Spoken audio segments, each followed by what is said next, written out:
तहलका अंगेज खबर, रात गए एमक्यूएम में बड़ी दरार पड़ गई। पुलिस को बुला लिया गया, कहा गया 40-45 लड़कों को पकड़ा जाए और फौरी तौर पर पकड़ा जाए, और कहा गया इनका ताल्लुक एमक्यूएम से नहीं है। एक एमपीए वहां पर खड़ी हुई थी, क्या मंजर सामने आया। ऐन उसी लम्हे पर जब ये सारा सिलसिला चल रहा था तो दूसरी तरफ लांडी में एक घर पर एमक्यूएम के काफी लोग पहुंच गए और उन्होंने पकड़ना शुरू कर दिया। एक शख्स की तलाश शुरू कर दी।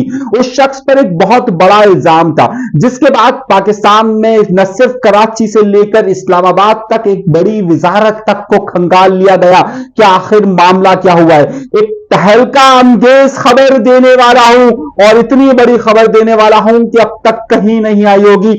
हलचल मचा देने वाली खबर है कि एक एमक्यूएम की रुकने असेंबली के मुतालिक गंदी गालियां दी गई, और न सिर्फ गंदी गालियां दी गई बल्कि उसके किरदार के मुतालिक बड़ी ही मनफी बातें की गई। उसके बाद हलचल मची, बड़े बड़े राब्ते शुरू हुए। किस किस से राब्ते किए गए, बड़ा अहम खबर आज देने वाला हूं, इसलिए प्रोग्राम को आखिर तक जरूर देखिएगा, जरूर देखिएगा, जरूर देखिएगा, और चैनल को सब्सक्राइब भी जरूर कीजिएगा। लेकिन उसके साथ साथ कुछ और भी बड़ी कहानियां आज के प्रोग्राम में शामिल रखनी है कि सईद गनी ने आखिर किस पर तनकीद की है, और सईद गनी वापस कब आए पाकिस्तान पीपल्स पार्टी के रहनुमा।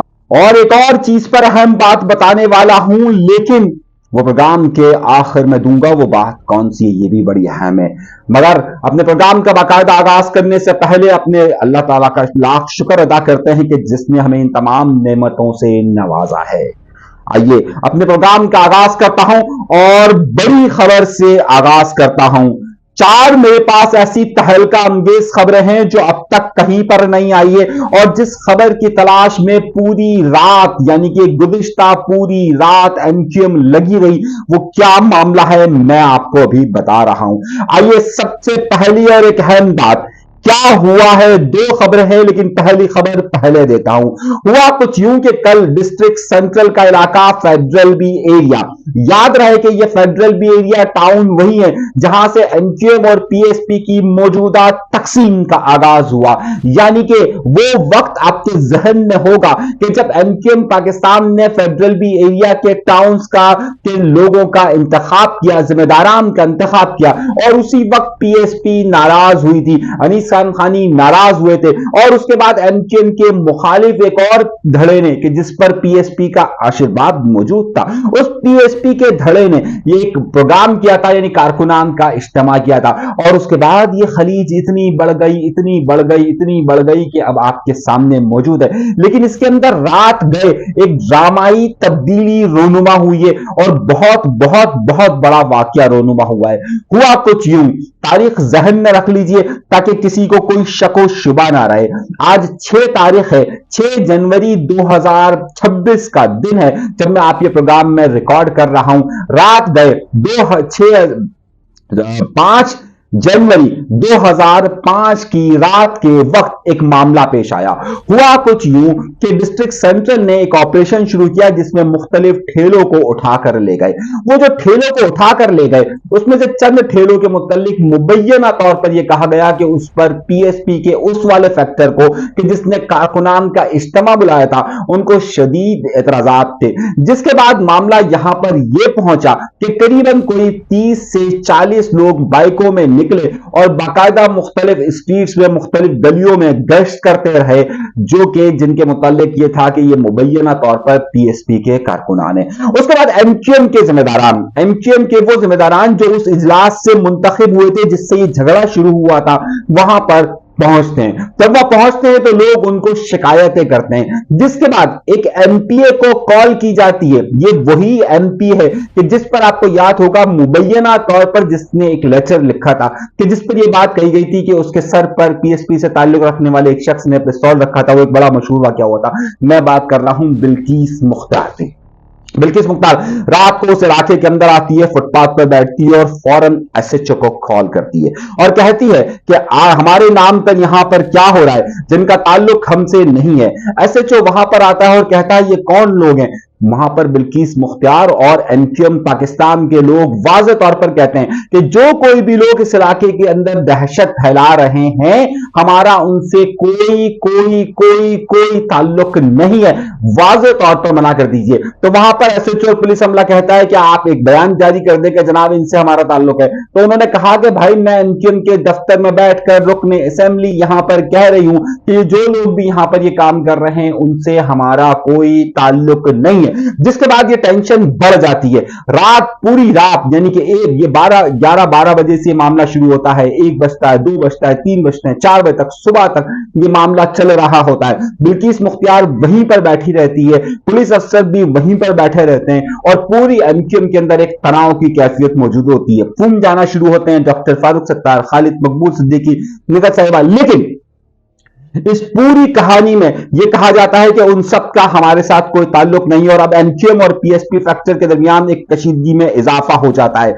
मेरे दोस्तों, मेरे भाइयों, मेरी बहनों, मेरे बुजुर्गों, खबर उससे भी बड़ी देने वाला हूं।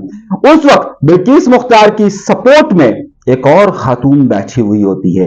पाकिस्तान, एमक्यूएम पाकिस्तान की तमाम रुकने असेंबली एक नुक्ते पर जमा हो जाती है और वो बड़ा ही खतरनाक नुक्ता होता है।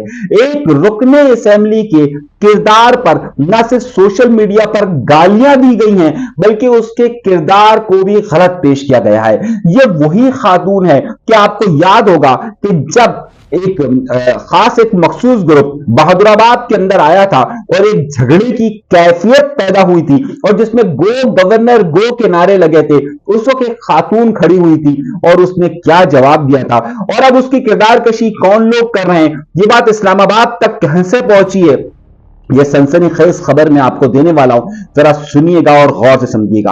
एक रुकने असेंबली है जिनका नाम है किरण साहिबा। किरण साहिबा रुकने असेंबली है और आपके इल्म में होगा कि किरण साहिबा एमक्यूएम पाकिस्तान से ताल्लुक रखने वाली खातून है, जिनके मुतालिक यह कहा जाता है कि वैसे तो वो खातून है, लेकिन जब वो गुस्से में आती है और जब वो बात करती है तो फिर अच्छे अच्छे मर्द उनके सामने टिक नहीं पाते। एक बड़ा मशहूर उनके मुतालिक कॉल कहा जाता है।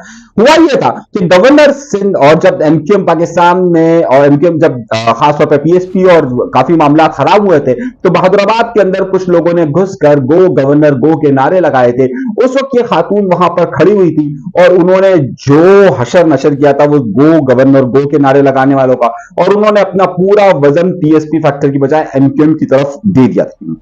यह वो मामला था कि जिसके बाद एमक्यूएम के इंटरनल सर्किल के अंदर, एमक्यूएम के अंदरूनी जरायों के अंदर यह खातून एक प्रोमिनेंट फिगर उस वक्त हो गई थी। जिस तरह बिल्किस मुख्तियार उस वाकये की बात हो गई थी और इस बार इस रात को यानी कि 5 और 6 जनवरी की रात पर बिल्किस मुख्तियार जिस तरह खड़ी रही है, अब यह खातून का मामला हुआ है। अब इस खातून के हवाले से एक खास ग्रुप है जिसका नाम था पीएसपी कोरंगी सेक्टर। अब वो पीएसपी वाले चलाते हैं या नहीं चलाते हैं ये मुझे नहीं मालूम, किसी को भी नहीं मालूम, लेकिन वो पीएसपी कोरंगी का जो फैक्टर था उसमें न सिर्फ किरण साहिबा के मुतालिक लघु गुफ्तगू की, बल्कि उनके खिलाफ गालियां भी लिखी, उनके किरदार कशी की गई और बहुत कुछ कहा गया। वो जबान आप समझ लीजिए कि जो आमतौर पर पीटीआई वाले इस्तेमाल करते हैं। मिसालतन मैं बता देता हूं, यानी कि जो पीटीआई के लोग जिस तरह के लबो लहजा इस्तेमाल करते हैं, आप मुझसे ज्यादा बेहतर समझ सकते हैं कि किस तरह का लबो लहजा इस्तेमाल करते हैं। मैं आपको एक छोटी सी मिसाल दे देता हूं तो आपको जरा सा आसान हो जाएगा इस बात को समझने के लिए कि मैं क्या गुफ्तगू आपसे कर रहा हूं। गुज़िश्ता रात को पीटीआई के एक रहनुमा शेर अफजल मरवत ने शहबाज गिल के मुतालिक क्या कहा है, जरा सुनिए तो आपको समझ में आ जाएगा उस खातून के मुतालिक क्या जबान इस्तेमाल हुई है। क्योंकि वो खातून है और वो जो बदतमीजी की जबान इस्तेमाल की गई है, मैं वो लफ्ज अदा नहीं कर सकता किसी खातून के मुतालिक। अलबत्ता पीटीआई के रुकन शेर अफजल मरवत ने जो कुछ शहबाज गिल को कहा है उससे आपको समझ में आ जाएगा कि ये गुफ्तगू इससे भी ज्यादा नाजिबा हुई है। यहां पर उन्होंने कहा कि स्ट्रीट प्रोडक्शन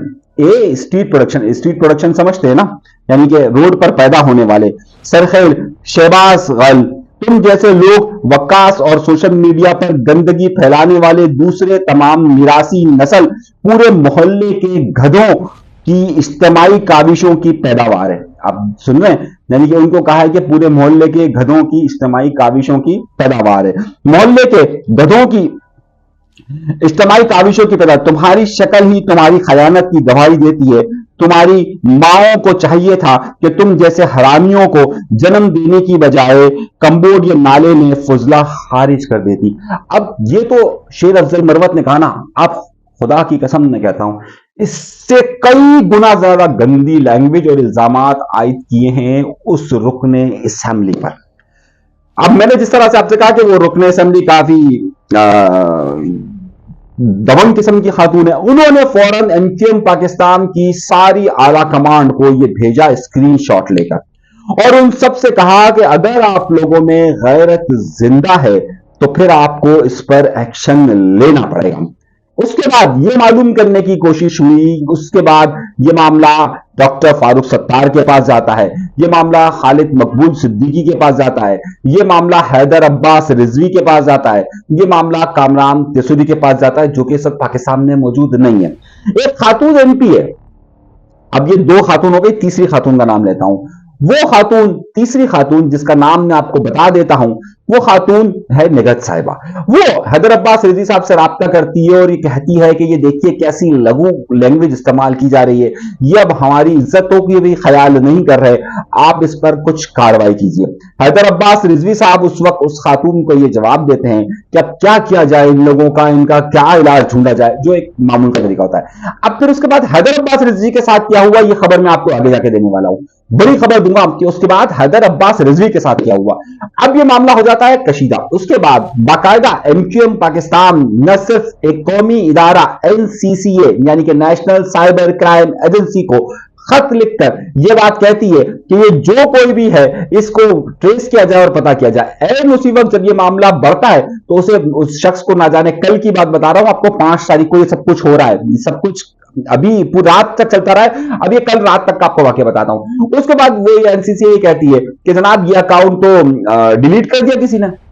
अरे ये कैसे डिलीट कर दिया गया, अब ये डिलीट हो गया, अब तो हम जाहिर है जब तक ये एक्टिव नहीं होता हम इसके बारे में कैसे पता कर सकते हैं। अच्छा हम खोज लगाते हैं, हम पता करते हैं, वो जो टोपी घुमाने का होता है। उसके बाद कहानी ये होती है कि एमकेएम के लोगों को एक बंदे पर शक होता है, ये शख्स लांढी में रहता है और मुझे उसका नाम मालूम है, मुझे उसका नाम मालूम है, मैं किसी वजह से नाम नहीं बता रहा, लेकिन उसके बाद मैं आपको बता रहा हूं, और उसका ताल्लुक साबका पीएसपी से रहा है। कोई 40-50 लोग उसको तलाश करते हैं कि वो मिल जाए और उससे, क्योंकि मामला बहुत शिद्दत अख्तियार कर गया था 5 तारीख को एमक्यूएम के दरमियान में। दोनों मामला, बिल्किस मुख्तियार का मामला भी, बिल्किस मुख्तियार ने जो एक्शन लिया उसके ऊपर भी, और वो जिस तरीके से खड़ी रही, और किरण साहिबा का भी। अब किरण साहिबा भी, अब वहां पर आगे कहानी बढ़ रही है, जरा समझिएगा और सुनिएगा। किरण साहिबा कहती है भाई इन्होंने जिस तरीके से मेरी तजलील की और मेरे बेटे के साथ मेरी तस्वीर को लगाकर जिस तरह की लघु गुफ्तगू की गई है, मेरे बेटे की जिंदगी को जिस तरह खतरे में डाला गया है और जो गुफ्तगू की गई है ये काबिल बर्दाश्त नहीं है। वहां पर किरण साहिबा डर जाती है, बिल्किस मुख्तियार, किरण, निगहत साहिबा और दीगर बहुत सारी खवातीन का आपस में राब्ता होता है और ये खवातीन सारी एमक्यूएम की क़यादत के सामने डट जाती है कि भाई इनका कुछ इलाज किया जाए। उसके बाद एक और खातून रुकने असेंबली से इस्लामाबाद में राब्ता किया जाता है और उनके ताल्लुकात मोहसिन नकवी साहब से बहुत अच्छे हैं। यह बात तय होती है कि जनाब इस मामले को अब बाकायदा अंजाम तक पहुंचाया जाए और जो लोग भी इस वक्त एमक्यूएम की क़यादत के मुतालिक दूसरा ग्रुप या कोई और ग्रुप या कोई साजिशी ग्रुप, कुछ भी हो सकता है ना, जो शायद पीएसपी का नाम इस्तेमाल कर रहा हो, XYZ, जो कोई भी ये कर रहा है इसके खिलाफ फौरन तादीबी कार्रवाई अमल में लाई जाए। और उस हवाले से बड़े पैमाने पर न सिर्फ मोहसिन नकवी तक राब्ते हुए हैं बल्कि और ऊपर तक राब्ते हुए हैं। तो मैं आपको ये बता रहा हूं कि ये मामला दबने वाला नहीं है और ये मामला एक बहुत बड़ी खबर के तौर पर जाने वाला है, जिसके वजह से एमक्यूएम के दरमियान और पीएसपी के दरमियान कशीदगी में मजीद इजाफा हो गया है। वो कशीदगी कि जो लीडरान के दरमियान थी, कि यानी मुस्तफा कमाल साहब ने जो गुफ्तगू रऊफ सिद्दीकी साहब या हैदर अब्बास साहब की तरफ इशारा किया या दीगर लोगों की तरफ इशारा किया या एमक्यूएम की क़यादत की तरफ इशारा किया था, अब मामला उस तरफ नहीं है। अब मामला हो गया है कि ये नीचे से जो गुफ्तगू की गई है, अच्छा इस हवाले से एमक्यूएम पाकिस्तान क्या कर रही है, अच्छा बहुत सारी बातें, बहुत सारे लोगों की कहानियां, बहुत सारी चीजें सामने हैं। अगर कभी मौका मिलाना तो मैं दोनों की लीडरशिप की क़यादत के हवाले से, खवातीन के हवाले से बहुत सारी बातें बता सकता हूं और मेरे पास शवाहिद भी मौजूद है। मैं दोनों का लफ्ज इस्तेमाल कर रहा हूं, मैं दोनों का लफ्ज इस्तेमाल कर रहा हूं, तो मोहतात रहिएगा। तो बहुत सारी बातें मैं कर सकता हूं, लेकिन जाहिर सी बात है किसी खातून के मुतालिक इस तरीके से उसकी तस्वीरें लगाकर एक ही पार्टी के अंदर रहते हुए, या फिर नहीं, अब किसी ने, अब ये हो सकता है कि जिस तरह ये कहा जा रहा है कि ये हो सकता है कि ये जो फेसबुक का पेज था वो लोग ना चला रहे हो, उनके नाम को इस्तेमाल किया गया हो, लेकिन बाद में वो फेसबुक पेज हट जाता है। मगर उसके बाद कहानी में एक नया टर्न आता है, एक नया टर्न आता है। मैं आपको बता रहा हूं एक नया टर्न, और बहुत बड़ा टर्न बता रहा हूं। एमक्यूएम की आला कायदा, जिसमें हैदर अब्बास रिजवी, डॉक्टर फारूक सत्तार और दीगर कई लोग एक शादी में गए थे 2 दिन पहले। वो शादी थी एमक्यूएम के एक वर्कर की, भाई की शादी थी, एमक्यूएम के वर्कर की शादी थी। वहां पर हैदर अब्बास रिजवी साहब अपनी फैमिली के साथ मौजूद थे। अच्छा, जाहिर सी बात है, मैं किसी की भी माँ, बहन, बेटी का हमेशा से इज्जत करता हूं। मैंने, आपको याद होगा कि फरियाल तारकुर साहिबा की बेटी की शादी हो रही है, हमने उनकी बेटी के हवाले से कोई गुफ्तगू नहीं की, क्योंकि जाहिर है मेरी भी बेटी है। मुस्तफा कमाल साहब की बेटी की शादी हुई थी, हमने उस पर का जो पॉलिटिकल एंगल था वो हमने जरूर बताया था, लेकिन जाहिर है बेटी हर एक की साझी होती है और हमेशा एक दूसरे की माँ और बहनों का इज्जत करनी चाहिए। ये मैं हमेशा से कहता हुआ आया हूं और हमेशा से कहता रहा हूं। मुझे इस बात पे ज्यादा वो था कि किस तरीके से एमक्यूएम की एक एमपीए के मुतालिक ये सब गुफ्तगू की गई, और खुद मतलब ये नहीं होना चाहिए ना, मतलब हमने और पीटीआई के अंदर या एमक्यूएम में और पीटीआई में या पीएसपी और पीटीआई के अंदर एक फर्क होना चाहिए कि वो जिस तरह से गुफ्तगू करते हैं, वो जिस तरीके से औरत के मुतालिक बात करते हैं। अब जिस तरीके से ये सोहेल आफरीदी साहब कराची तशरीफ ला रहे हैं। सोहेल आफरीदी, अच्छा ये भी खबर दे दूं मैं आपको, सोहेल आफरीदी वहां पर पंजाब असेंबली के अंदर गए, लाहौर असेंबली के अंदर गए, जब उनकी धक्कम पेल हुई तो उन्होंने क्या लफ्ज इस्तेमाल किए थे? उन्होंने मरियम साहिबा पर कितने लघु लफ्ज इस्तेमाल किए थे, आपको मालूम है? क्या उन पर इल्जाम लगाए थे? और फिर उनके एक वजीर ने उजमा बुखारी के मुतालिक कैसे लघु लफ्ज इस्तेमाल किए थे कि इनके ऊपर जो है वो मैं जंगली भिजवा दूंगा। आपको पता है ना किस तरह की लंग। अच्छा, बिल्कुल इसी तरीके से। अच्छा, अब सॉरी, खबर तो दे दूं मैं आपको, मैंने आपको खबर दी थी कि सिंध असेंबली आएंगे सोहेल अफरीदी। अब एक मुश्तरका हिकमत अमली के तहत, यानी पीपल्स पार्टी और पीटीआई के दरमियान मुबैना तौर पर मुश्तरका हिकमत अमली के तहत यह तय पाया कि सोहेल अफरीदी अब असेंबली नहीं आएंगे, किसी अपने दोस्त को मुश्किल में नहीं डालेंगे। ये मैं खबर दे रहा हूं। अब वाकई में खबर यह है, वो कौन से दोस्त को मुश्किल में नहीं डालना चाह रहे थे? वो पीपल्स पार्टी को प्रेशराइज नहीं करना चाह रहे थे, या उनको नहीं चाह रहे थे, खैर वो एक अलग नुकता है। मगर खबर क्या है? खबर यह हुआ है कि हैदर अब्बास रिजवी साहब की फैमिली के मुतालिक भी कुछ लघु गुफ्तगू उसी शादी की महफिल के हवाले से की गई है। अब मामला बढ़ गया है, यानी कि अब मैंने आपसे पहले कहा, किसी की मां, किसी की बहन, किसी की बेटी, किसी की प्राइवेसी को कभी भी नहीं ब्रीच करना चाहिए, और मैं इसके शदीद खिलाफ हूं। मैंने हमेशा कहा कि यह नहीं होना चाहिए, और वहां पर यह हुआ है। कल तक जो हैदर अब्बास साहब या दूसरे लोग कह रहे थे यार इनका क्या इलाज किया जाए, कैसे इनको कंट्रोल किया जाए, कैसे इस मामले को इग्नोर करें, खत्म करें इस मामले को, लेकिन अब यह मामला ऊपर के घरों तक भी आ गया है। जो नीचे के घरों तक मुंतकिल था, अब वो ऊपर के घरों तक आ गया है। मैं आपको यह बताना चाह रहा हूं कि जनाब वाला, अब यह लड़ाई सियासी से हटकर पर्सनल हो गई है। अब यह लड़ाई सियासी से हटकर पर्सनल हो गई है। मैं लफ्ज इस्तेमाल कर रहा हूं कि अब ये पर्सनल इश्यूज में आ गए। ताकत की इस्तेमाल से हटकर अब जातियात पर हमले करने के बाद और फैमिलीज को हिट करने के बाद, जिस तरीके से किरण साहिबा की जात पर जिस तरीके से हमले किए गए, जिस तरह लघु गुफ्तगू की गई, और फिर किरण साहिबा की जो बेटे के साथ जो लफ्ज इस्तेमाल किए गए, उनकी तस्वीर के साथ जिस तरह के नाजेबा अल्फाज इस्तेमाल किए गए, उसके बाद अब ये मामला शिद्दत इख्तियार कर गया है। वो खबर जो बंद थी अब वो खुल चुकी है, और अब आपको आइंदा दिनों के अंदर ये तहलका, ये खबर पूरी डिटेल के साथ मेरे देने का मकसद ये था कि इसकी गूंज आपको बहुत दूर दूर दूर दूर तक महसूस होगी। इसे हल्का मत लीजिएगा। एक और बात, पिछले प्रोग्राम में 2 खबरें रह गई थी, मुझसे बहुत सारे लोगों ने शिकायत की कि क्यों रह गई थी। भाई मामला यह हुआ कि जब मैंने शूट शुरू किया तो एकदम से केई ने मुझ पर मेहरबानी की और लाइट चली गई। अब जब लाइट चली गई तो मेरा मूड जो है ना, वो जब आप शो कर रहे होते हैं तो आपका बिल्कुल फोकस्ड होता है, आपका मूड, आपको खबर देनी होती है, आप बिल्कुल उसके ऊपर लगे हुए होते हैं। अब मेरा मूड बिल्कुल डिफ्यूज हो गया था, और मैं जो चीजें देना चाह रहा था वो दे ही नहीं पा रहा था। मैंने जिस तेने करके मैंने वो मुकम्मल किया। बाद में मुझसे किसी एडिटर ने कहा कि भाई इसको दोबारा से कर लेते हैं। मैंने कहा यार बस हो गया, इसको ऐसे ही लगा दो, इसको एडिट भी नहीं करना, ऐसे ही भेज दो, कोई नहीं लगाओ कोई फुटेज, वैसे ही भेज दो। तो ये तो वो मैं माजरत ख्वाह, मैं भी इंसान हूं यार, कभी कभार गुस्सा आ जाता है। तो अब वो गुस्सा मुझे आ गया था, जाहिर सी बात है कि यार मैंने इतनी मेहनत से किया कि यही वाला लाइट किया और मैंने शूट, मैंने कहा भाई इसको वैसे ही अच्छा, उस साहब ने मुझे कहा भी रिटर्न ने कि भाई रोक देते हैं, लाइट आ जाए फिर आप कर लीजिएगा। मैंने कहा नहीं, इसको बस जाने दें, सही है, बस इसको, अभी मेरा मूड खराब हो गया और मैंने फिर उसके बाद शो ही नहीं किया और मैंने दे दिया। अच्छा मेरी गलती है, मुझे नहीं देना चाहिए। अब बास औकात इंसान अपने नहीं कर पाता, अब मैं क्या कर सकता हूँ, हो गया गुस्सा, सही है, अब नहीं कर सका मैं, तो हो जाता है कभी कभी। हाल दिल ऐसा, अच्छा मेरा भी दिल चाह रहा है कभी कभार मैं भी एक आध शेर सुना दूं, लेकिन मैं कहता हूं चलिए छोड़िए, फिर कभी इस शेर को। अच्छा मैंने एक खबर देना भूल गया था, और वो खबर थी कि ये बहुत बाजगश्त हो रही थी कि पीटीआई और इनके दरमियान मुज़ाकरात का सिलसिला, हुकूमत के दरमियान और एस्टैब्लिशमेंट के दरमियान मुज़ाकरात का सिलसिला हुआ चाहता है। राना सनाउल्लाह ने कहा था कि जनाब 5 लोग बैठ जाए, Asif Ali Zardari, Nawaz Sharif, Imran Khan, chief of army staff और आईएसआई के चीफ बैठ जाए, उन्होंने कहा था। अब मेरी इतलात ये है, और हामिद मीर साहब ने भी इस बात की तस्दीक की है, लफ्ज इस्तेमाल कर रहा हूं हामिद मीर, कि जरदारी साहब इस मुज़ाकरात के पहलू के लिए फिलहाल तैयार नहीं है। तो इसका मतलब है अगर पाकिस्तान पीपल्स पार्टी जाहिर है अपने पांव पे तो कुल्हाड़ी नहीं मारेगी ना कि वो पीटीआई से मुज़ाकरात करके, फिर तो उनके पास गुंजाइश ही नहीं बचती है, और ये तजर्बा भी हुआ है। और जाहिर सी बात है पाकिस्तान के मौजूदा मुख्तदरा हल्कों के पास माजी की तारीख भी है। आपको पता है कि परवेज मुशर्रफ की जहां सबसे बड़ी ये गलती थी वो एनआरओ करना था। मुशर्रफ ने जैसे ही एनआरओ किया और पाकिस्तान पीपल्स पार्टी को लेकर साथ वो आए, पाकिस्तान मुस्लिम लीग नून भी आई, और उसके बाद मुशर्रफ साहब साफ हो गए। अफसोसनाक सानिया बेनजीर भुट्टो साहबा का पेश आया, लेकिन सियासत का उसूल यही रहता है। याया खान ने किस तरीके से भुट्टो को जगा दिया और उसके बाद याया खान के साथ क्या हुआ, बड़ी एग्जांपल्स उसकी होती है। खैर खबर ये है, और दूसरी एक बड़ी खबर, आप लोगों को ये अफवाहें जरूर फैलाई जा रही है कि ईरान के अंदर कोई बहुत बड़ी तब्दीली रोनुमा हो रही है, खामनेई जो है वो ईरान छोड़कर रशिया चले गए। मेरे भाई बकवास खबर है ये प्रोपेगेंडा है, ये वो अमेरिकन प्रोपेगेंडा है कि जिसकी जद में आप और मैं आ रहे हैं।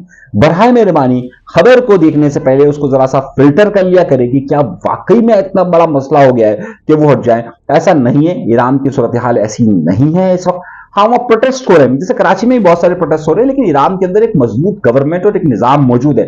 ये 2 4 6 8 प्रोटेस्ट, अगर प्रोटेस्ट की शिद्दत वाकई में इतनी बड़ी होती तो मैं आपसे कहता हाँ वाकई में ऐसा हो रहा है, लेकिन अभी नहीं है। जब नहीं है तो नहीं है, जब अच्छा है तो अच्छा है, जब बुरा है तो बुरा है। अगर हो तो सही है, नहीं हो तो ना दे। मैं इस बात यकीन नहीं करता कि जनाब आप जानबूझ के कोई चीजों को एक्सेजरेट करें।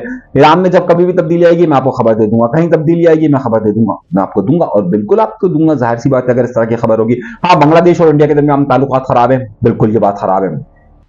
मोदी हुकूमत परेशान है, बिल्कुल परेशान है। तो ये सारी चीजें है, जो होगी वो हम देंगे, जो नहीं होगी वो नहीं देंगे। खैर नुकता ये कि उसके बाद आज कल जो है वो भुट्टो साहब की 98वीं सालगिरह थी, यानी 98 साल के वो अगर हो गए, अगर जिंदा होते तो ना, वैसे तो भुट्टो जिंदा ही, भुट्टो जिंदा ही है हमेशा से, हमारे यहाँ तो कहता है भुट्टो जिंदा है तो भुट्टो तो जिंदा ही है। खैर नुकता ये नहीं है, वहां पर सईद गनी साहब ने कड़ी तनकीद की है तहरीक इंसाफ पर बंद लफ्जों में, और उनका कहना है कि भुट्टो की पार्टी जब भुट्टो ने बनाई तो कोई उनकी जमात में लोगों को शामिल नहीं किया गया था, भुट्टो खुद से खड़ा हुआ था, भुट्टो को कहीं से जो है वो किसी ने धरने देने का नहीं कहा था, भुट्टो को किसी ने बनाया नहीं था, और उन्होंने लगे लपटे तहरीक इंसाफ पर कड़े हमले किए। सईद गनी साहब अमेरिका में थे और अमेरिका से अभी अभी वापस आए, और वापस आने के बाद उन्होंने धुआंधार तकरीर के साथ धुआंधार नारेबाजियां भी की है। अब खबर क्या है, मामला तो है ना खबर का, खबर तो क्या है। अच्छा एक और खबर मैंने आपको दी थी, मैंने एक कहा था कि एक एमपी है, उनका ताल्लुक पीएसपी से है, उन्होंने काफी कॉन्ट्रैक्ट लिए, तो बहुत सारे लोग मेरी उस वीडियो को क्लिप निकाल निकाल कर जो है वो मुख्तलिफ नाम ले रहे हैं। भाई मैंने अभी नाम नहीं बताया, मैं पूरी तफसील के साथ पीएसपी के उस फैक्टर का, उस बंदे का नाम दूंगा कि जिसने इस वक्त पाकिस्तान पीपल्स पार्टी के कुछ लोगों से कॉन्ट्रैक्ट लिए, मैं लूंगा। लेकिन जो आप लोग नाम तज्जिए बता रहे हो शायद वो नाम ना हो, तो फिर शायद आपके ही बहुत ज्यादा करीब के कोई लोग हों, तो फिर आपके लिए मसला हो जाएगा। हाँ अलबत्ता एक एमएनए है, उसकी एक बड़ी फाइल तैयार हो रही है, इतनी बड़ी फाइल, और इतनी बड़ी फाइल तैयार हो गई है, थोड़ा हाथ छोटा नहीं कर रहा, मैं इतनी बड़ी कर रहा हूं, सही है। और वो डिस्ट्रिक्ट ईस्ट का एमएनए है, उसका एक फ्रंटमैन है, और बहुत सारे कॉन्ट्रैक्ट जो भी हुए हैं उसकी इतनी बड़ी लिस्ट तैयार हो गई है। और ये मैंने नहीं की है, ये उन लोगों ने तैयार की है जिनको करनी चाहिए। अब कौन लोग करते हैं मुझे क्या पता, ऐसी बात कह रहा हूं, सही है। तो और बहुत अच्छी तरीके से जानता हूं उनको मैं, और बहुत अच्छी खबर है उनकी। अच्छा एक और, अरे यार बहुत सारी खबरें रह जाएगी, चलिए छोड़िए, अब खत्म करते हैं, अभी बाकी खबर आपको दूंगा। लेकिन रात भर जो होता रहा कराची शहर के अंदर वो पूरी खबर मैंने आपको दे दी है इजाजत दीजिएगा। अल्लाह तबारक व तआला आप सबको खुश व खुरम रखे, आबाद रखे, सलामत रखे, कायम रखे। पाकिस्तान जिंदाबाद, पाइंदाबाद, अल्लाह ने के बाद।